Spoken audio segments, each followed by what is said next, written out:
세상을 살다가 보면 우리가 이해할 수 없는 일들은 많습니다. 살면서 자기의 삶을 이해할 수 있는 사람들도 의외로 많지 않습니다.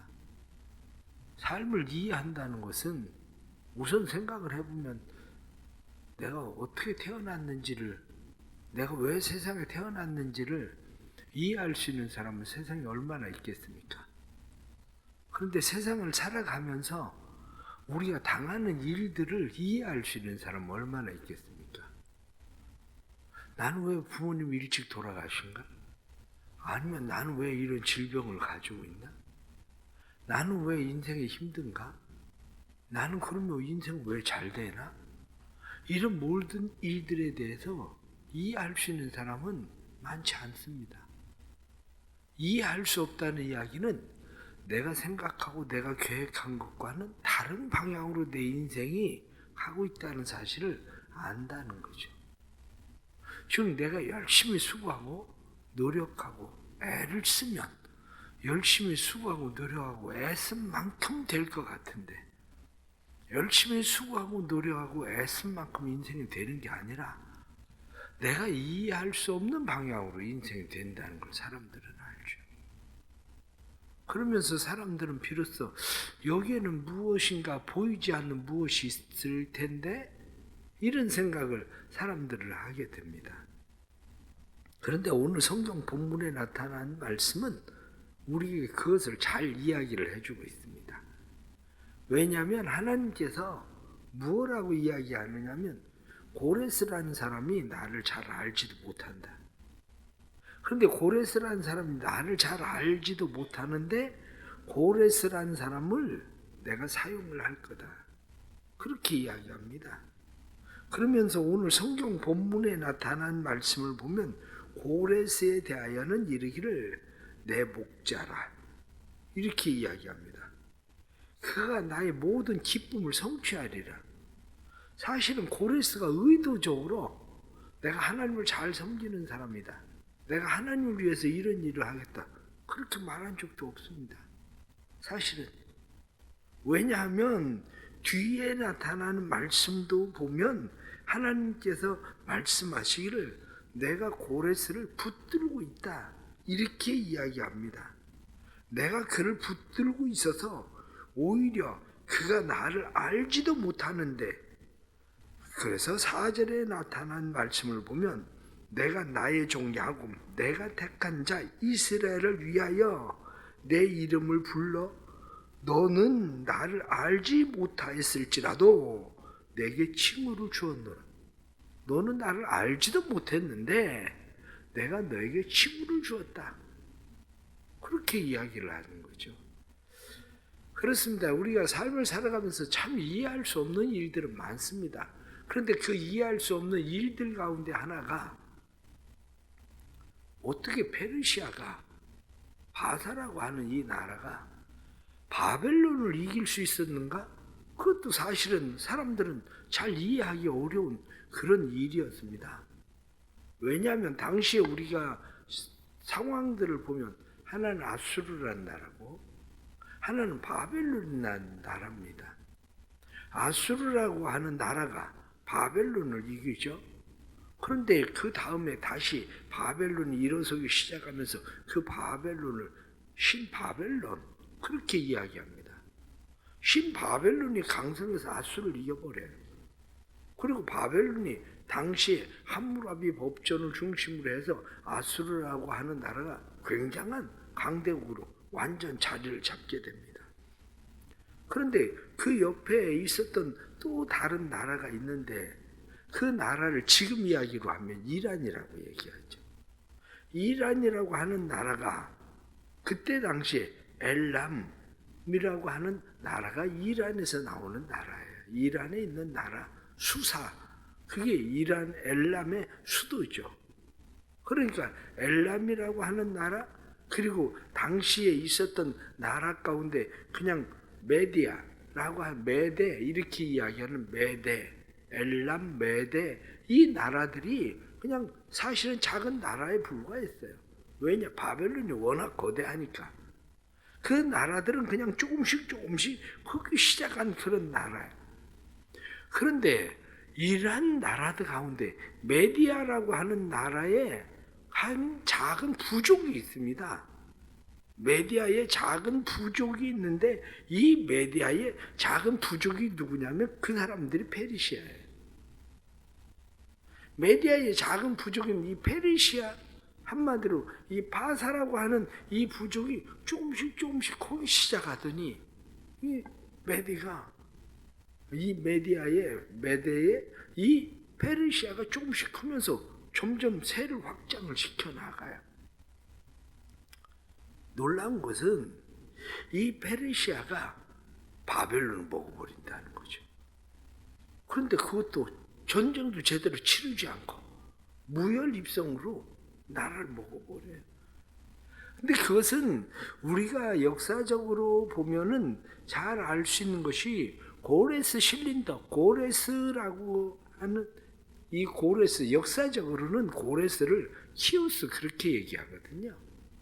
키우스라고 하는 고레스 실린더에 보면 고레스가 자기의 정책이 어떤 정책을 가지고 있는지를 잘 설명해 주고 있었던 토판이에요. 토판에다가 자기의 정책을 쭉 기록해 놨었던 그러한 건데, 이 페르시아의 키우스, 고레스가 그때 당시에 바벨론의 사람들의 마음 가운데 불만이 많이 생겼어요. 그 불만 중에 하나가 뭐냐면, 원래 바벨론은 마루둑 신을 섬겼거든요. 그런데 마루둑 신을 섬겼는데 바벨론의 마지막 왕이었었던 왕이 마루둑을 무시를 해요. 그런데 국민 전체가 이 마루둑 신을 섬기고 있는데 무시를 하기 시작을 하니까 사람들의 마음 가운데 불만이 고조돼요. 당시엔 어느 나라든지 마찬가지로 이 제사장, 한마디로 신을 섬기는 사람들의 그 영향력이 굉장히 큰데, 이 신을 섬기던 사람들이 자기들의 신인 마루둑을 무시를 하기 시작을 하니까 거기에 대해서 마음 가운데 불만을 사람들이 많이 가지고 있었죠. 그러니까 나보니투스가 그 마르둑 신을 무시를 하게 되는 불만을 가지고 있었던 그 불만을 누가 이용을 하느냐면 바로 지금 우리가 이야기하고 있는 고레스가 사람들에게 계속 선전을 해요. 그 선전이 뭐냐면 나는 마르둑을 잘 섬기는 사람이다, 이렇게 얘기해요. 그래가지고 바벨론 사람들의 마음에 환심을 사기 시작을 한 거죠. 마음속에 환심을 사서 사람들하고 은근히 그냥, 사실은 바벨론 따로 있고 페르시아는 사실 조그만한 건데 그 페르시아 왕은 마르둑을 잘 섬기는 왕이야, 이렇게 소문들이 점점 퍼져서 사람들의 마음 가운데 친근감 있게 그렇게 만듭니다.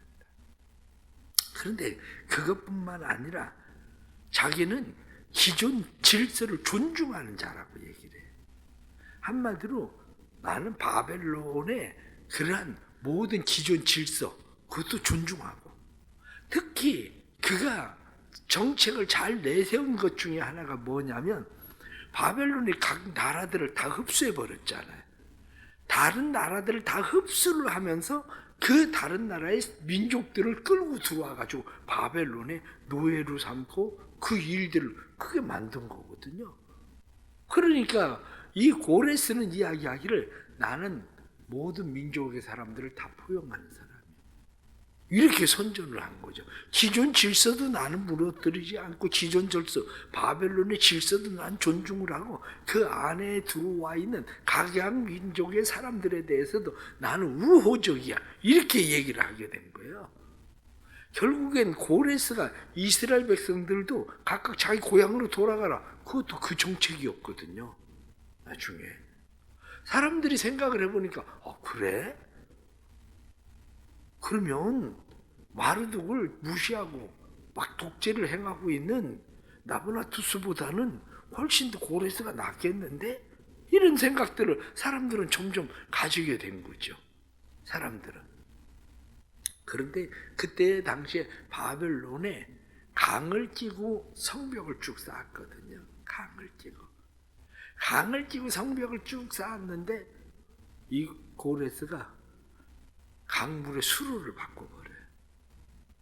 강물의 수로를 바꿔가지고 그 강을 끼고 성벽을 쌓아서 도시 안으로 그 물이 들어가도록 그렇게 수로를 쌓아가지고 했었던 그 성벽을 쌓았는데 고레스가 강물줄기를 방향을 바꿔버리는 거예요.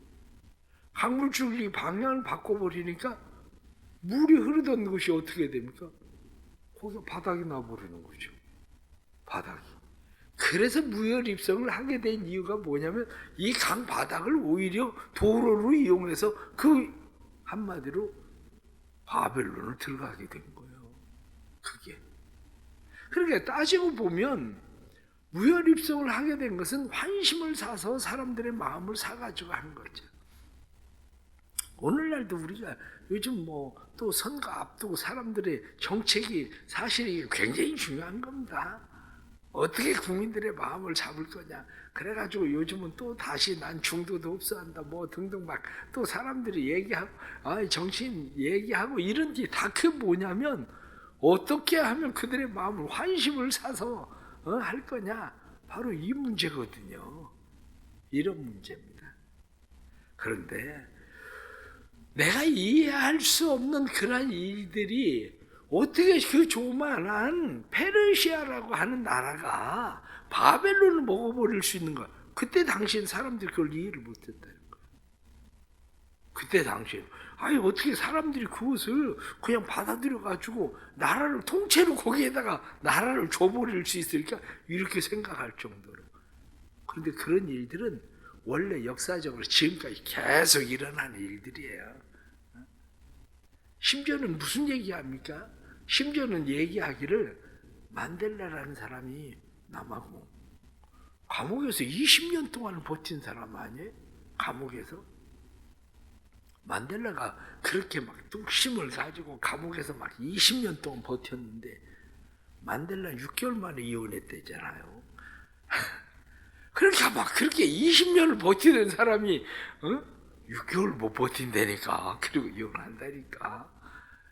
그것을 보면 이해할 수 없는 일들은 우리의 삶 속에 많이 일어나요. 근데 중요한 게 뭔지 아십니까? 내가 이해할 수 없다고 해서 그 일어나지 않는다는 게 아니라는 거예요. 내가 이해할 수 없어도 그 일을 주관하고 움직이는 분이 있다는 거예요. 성경은. 그것을 오늘 성경 말씀은 뭐라고 이야기합니까? 고레스 넌 나도 모르지. 그런데 내가 너를 목자라고 얘기할 거예요. 이렇게 하나님은 얘기하신다는 거예요. 그러면서 그 뒤에 나타난 말씀 보면 고레스에 대해서 이같이 말씀하신다. 1절 말씀 보니까 내가 그의 오른손을 붙들고 하나님이 고레스를 붙들었다는 거예요. 그 앞에 열국을 항복하게 한다. 사실 고레스는 다른 나라가 왜 항복하는지도 모르는데 하나님 말씀하기를 내가 그 나라들을 네 앞에서 항복하게 만들어서 그런 거야. 내가 다른 왕들의 허리를 풀어가지고 그 앞에 문을 열게 만들어 줄 거야. 이게 허리를 풀었다. 이게 무슨 이야기입니까? 허리띠를 풀으면 사람이 힘을 못 쓰는 거죠. 그래서 내가 너희를 내 앞에서 성문들 빗장들을 내가 문들을 닫지 못하게 그렇게 만들어 주어서 네가 그 나라 정복하게 될 거야. 그 얘기하죠. 2절 말씀 보니까 너보다 앞서가서 험한 것을 평탄하게 할 때 논문을 쳐서 부수어서 빗장을 내가 꺾어버리겠다. 흑암 중에 보화의 은밀한 숨은 재물을 내가 네 앞에서 너에게 주겠다. 하나님이 그렇게 말씀을 하신다는 거죠. 하나님이. 자, 그렇다면 5절 다시 말씀을 보면 나는 여호와라 나 외에 다른 이가 없나니 나밖에 신이 없느니라. 너는 나를 알지 못하였을지라도 나는 내 띠를 동일 것이요. 말씀 보니까 너는 나를 알지 못해도 나는 내 띠를 동일 것이다. 그러면서 하나님께서 말씀하시길 나는 빛도 짓고 어둠도 창조하고 나는 평안도 짓고 환난도 창조했다. 모든 일을 행하는 자는 나다. 그러면서 7절에 말씀하시죠. 우리가 믿는 게 바로 이거예요. 나는 몰라요. 왜 이런 일이 일어나는지. 그런데 고레스에게 역사했었던 그 하나님이 내 삶에도 역사하길 기대하는 거죠. 고레스에게 임했었던 그 하나님이 고레스를 붙들고 있는 것처럼, 그를 목자로 삼고 있는 것처럼 하나님이 내 삶에 오셔서도 내 삶을 붙들고 나를 하나님께서 말씀에 나타나는 것처럼 은혜를 베풀어서 내 앞에 있는 자들이 내게 항복하도록 만들어 주시고, 뿐만 아니라 감추어 있었던 보화들을 주시고 험한 곳을 평탄하게 만들고, 내 앞에 높이장이 있을지라도 하나님께서 그 높이장을 꺾어버리시고 내 앞에서 일하시는 분이 누구냐? 그분이 하나님이시라는 거예요. 하나님을 왜 믿습니까? 세상 사람들은 그것을 몰라요. 그런데도 하나님은 그것을 붙들고 있어요. 그럼 생각을 해보세요. 진짜 이해할 수 없는 게, 난 지금도 진짜 이해를 못하겠어. 아니 세상 막말로 얘기해서 윤석열이가 아무리 또라이라도 계엄을 왜 할까? 나 이해를 못하겠어. 아무리 또라이 같아도 지금 이 나라 이 시대 이 상황 속에서 계엄을 한다는 게 뭐 무슨 말이 돼. 그래가지고 스스로 자기가 내려온다는 게, 난 그게 이게 도대체. 그런데 그를 붙들고 있는 게 누구겠어? 결국 그걸 붙들고 있는 게 하나님이지 뭐 누가 하겠어. 그런데 앞으로 대통령 선거도 그걸 누가 붙들고 있겠어? 하나님이 붙들고 하나님이 일하시는 거지 뭐 그걸 누가 하겠어? 그거를. 그런데 나라의 역사만이 아니라 세상 사람들은 그걸 알지 못해도 그걸 붙들고 계시는 분이 하나님이시라고 성경 말씀하는데, 그럼 내 삶에 내 역사에는 하나님은 누구냐? 바로 그거요. 이스라엘 백성들의 질문 몇 가지 중요한 게 있습니다. 가장 첫 번째가 뭐냐면, 하나님은 살아계신가? 바로 그 질문이었어요. 우리가 이해할 수 없는 것이, 우리가 어떻게 이 바벨론의 포로로 끌려왔나? 하나님의 성전이 예루살렘에 있는데 어떻게 성전이 무너지고 우리가 바벨론의 포로로 끌려왔나? 이해가 안 돼. 그게. 그러니까 그들이 던지고 있는 질문이 뭐냐면, 하나님은 살아계신가?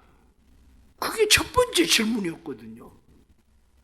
오늘날도 마찬가지요. 내 인생을 내가 이해를 못하잖아. 그러니까 우리가 던지고 있는 질문이 뭐냐면, 하나님이 정말 살아계신가? 하나님이 살아계신다면 내 삶에 내 일 속에 왜 이런 일들이 일어나지? 이렇게 질문을 던질 수밖에 없는 일들이 일어납니다. 그런데 그 질문에 대해서 하나님은 대답하셔요. 하나님이 일하신다. 그게 대답이거든요. 하나님은 지금도 일하신다. 그 얘기 무슨 얘기입니까? 죽은 것이 일합니까? 살아 있어야 일하지. 그 얘기는 하나님이 일하신다. 하나님은 살아계신다. 그래서 오늘 성경 본문에 나타나는 말씀이 하나님이 지금 계속 다 일하고 계시는 거 아니에요. 하나님이 일하신다. 왜냐? 하나님 오른손을 붙들고 있고 굴복시키고 빗장도 열고 하나님께서 평탄하게 만들고 하나님은 계속 일하신다. 그렇게 이야기하고 있는 겁니다. 하나님이 일하신다. 왜? 그분은 원래 창조주 하나님이시라 그때부터 지금까지 하나님이 계속 일하신다. 그 이야기입니다. 그렇다면 내가 태어난 것도 내가 내 마음대로 태어난 게 아닌데, 하나님은 그때부터 나의 삶에 개입하고 계시는 하나님이신데, 중요한 것은 하나님이 지금도 내 삶 속에 일하신다는 거예요. 내가 믿어야 되는 것은, 맞습니다. 하나님, 난 이해할 수 없어도 하나님은 지금도 내 삶 속에서 일하시는 하나님 맞습니다. 그게 지금 우리가 고백해야 되는 고백인 거죠. 하나님이 내 삶 속에 일하신다. 이 고백만이 아니라 하나님의 이스라엘 백성들에게 말씀하고 있는 것은 무슨 얘기냐면, 난 너 사랑해. 그 얘기하고 있는 거예요. 너 사랑해. 앞에서도 지금 쭉 이야기한 게 뭡니까? 난 널 버리지 않을 거야. 난 널 떠나지 않을 거야. 난 너 포기하지 않아. 난 너 사랑해. 이 얘기하고 있는 겁니다. 지금도 마찬가지. 하나님 나를 사랑하신다는 걸 믿는 거예요. 내가 이해할 수는 없어도 하나님은 나를 사랑하신다. 하나님이 나를 사랑하신다는 것을 내가 믿고 성경에 나타난 말씀, 다시 말씀을 보면 반복적으로 5절 말씀에 나는 여호와라 나 외에 다른 이가 없나니 나밖에 신이 없느니라. 그렇습니다. 나 외에 다른 신이 없다. 나밖에 신이 없다. 이렇게 말씀해요. 그러면서 6절 말씀에도 해 뜨는 곳에서든지 지는 곳에서든지 나밖에 다른 이가 없는 줄을 알게 하리라. 나는 여호와 다른 이가 없다. 이렇게 말씀하시죠. 맞습니다. 하나님이 나를 사랑하시지. 나를 이렇게 사랑하시는 분이 하나님밖에 누가 있겠습니까? 그 인정하는 거예요. 우리 사랑하는 성도들이 오늘 성경에 나타난 말씀을 믿기를 축복합니다. 그래서 오늘 말씀을 믿는다면 7절 말씀, 7절 말씀 다 같이 말씀을 보겠습니다. 다 같이 시작. 나는 빛도 짓고 어둠도 창조하며 나는 평안도 짓고 환난도 창조하나니 나는 여호와라 이 모든 일들을 행하는 자니라 하였노라. 아멘. 힘들고 어렵습니까? 괜찮습니다. 힘들고 어려워도 하나님이 모든 일들 평안도 짓고 뿐만 아니라 환난도 창조하는 분은 나 여호와다. 그런데 난 너 사랑한다. 너를 포기하지 않는다. 난 너를 도와줄 거다. 말씀하시는 이 은혜를 믿기를 축복합니다. 지난 주일에 목사님 만났는데 목사님 많이 마르셨더라고요. 그 많이 목사님 마르고 그리고 확 늙었어요. 한 목사님이. 그래서 제가 물었어요. 목사님 갑자기 왜 이렇게 마르고 늙으셨어요? 그러고 이야기를 했어요. 그랬더니 암이 왔대요. 암이 와가지고 24번의 항암 치료를 했대요. 24번의 항암 치료를 했는데 항암 치료를 하면서 얼마나 힘들고 어려운지 그래가지고 항암 치료를 하면서 하나님 내가 하나님 위해서 평생 산다고 살았는데 왜 나한테 이런 일이 생기나 그리고 원망하고 불평하고 차라리 죽으면 낫겠다 힘드니까 막 그러고 했다는 거. 그러다가 보니까 잠도 못 자고 그리고 정신적으로 무너져서 우울증도 오고 근데 지금은 다 나서서 건강해졌다고 그러시더라고요. 그러면서 중요한 얘기를 하더라고요. 어차피 죽지도 않는 건데 그렇게 원망하고 불평했다고. 어차피 원망하고 불평해도 죽지도 않는 건데 어차피 죽지도 않는 건데 그렇게 원망하고 불평하고 목사가 그러면서 그 시간을 지냈다고. 그래요. 어차피 죽지도 않아요. 뭘 그렇게 원망하고 불평해. 어차피 죽지도 않는 걸.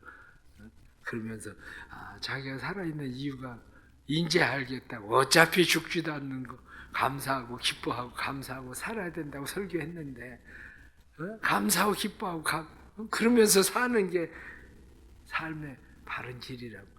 그거 자기가 지금은 사람들한테 노숙자나 이런 사람들 만나고 전도하고 다니고 그러면서 그 사람들한테 하는 얘기가 어차피 그렇게 해봐도 죽지도 않는다고. 그러니까 차라리 감사하라고 차라리 기뻐하라고 차라리 기도하라고 자기가 그 얘기한다고 그 얘기 하시더라고요. 하나님 믿기를 축복합니다. 고레스를 세우신 하나님이 여전히 우리를 붙들고 계시고 우리를 사랑하시는 것을 믿고 하나님이 일하실 거라는 것을 믿고 하나님을 의지하고 신뢰하고 살 수 있기를 축복합니다. 기도하겠습니다. 하나님 아버지, 힘들고 어려울 때 우리의 삶에 이해할 수 없는 일들이 일어날 때 우리는 왜 이런 일들이 내게 일어나는가? 하나님은 정말 살아계신가? 하고 우리는 질문을 던질 수밖에 없습니다. 이스라엘 백성들이 던지던 질문처럼 우리의 삶에 그러한 질문을 던질 때 다시 우리로 하여금 깨닫게 해 주옵소서. 하나님은 살아계신 하나님, 하나님은 전능하신 천지를 창조하신 하나님, 고레스를 손에 붙들고 계시고 다른 왕들의 허리띠를 풀고 그리고 고레스 앞에 그들이 항복하게 하고 그들의 빗장을 열어주시는 분이 하나님, 그리고 골짜기를 평탄하게 하시는 분이 하나님이시라는 것을 말씀하는 것을 믿습니다. 고레스 가운데 역사하셨던 하나님이 우리의 삶 속에도 역사하실 것을 믿습니다. 우리의 삶 속에 일하실 것을 믿습니다. 하나님 도와주시옵소서. 사랑하는 성도들이 힘들고 어려울 때, 하나님을 이해할 수 없을 때에 하나님을 믿고 의지하고 신뢰하고 하나님을 바라볼 수 있도록 도와주셔서 도우시는 하나님의 은혜를 힘입고 살아가도록 은혜 베풀어 주옵소서. 하루의 삶을 믿음으로 시작합니다. 고레스에게 일하시던 하나님, 우리에게 일하시고 때로는 우리의 자녀들이 하나님을 알지 못해서, 하나님을 이해하지 못해서 하나님을 의지하지 않을지라도 여전히 고레스를 붙들고 고레스에게 일하시던 하나님이 우리의 자녀들을 붙들고 우리의 자녀들 가운데 일하셔서 하나님이 하나님 되심을 드러내시옵소서.